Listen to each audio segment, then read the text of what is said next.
كل نفس ذائقة الموت وإنما توفون أجوركم يوم القيامة يدرككم الموت ولو كنتم في بروج مشيدة তোমরা যেখানেই থাকো না কেন মৃত্যু কিন্তু তোমাদেরকে পাকড়াও করবেই। যদি তোমরা সুদৃঢ় দুর্গের ভেতরেও অবস্থান করো তবুও মৃত্যু একটি অনিবার্য ও শাশ্বত সত্য বিষয়।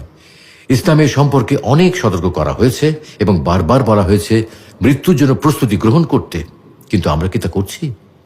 তাই মহান আল্লাহ রাব্বুল আলামিন মানুষের মৃত্যু ঘটানোর বা জান কবজ করার জন্য একজন ফেরেশতাকে নির্ধারণ করে রেখেছেন, যার নাম মালাকুল মউত। সে সম্পর্কে আল্লাহ রাব্বুল আলামিন ইরশাদ করেন,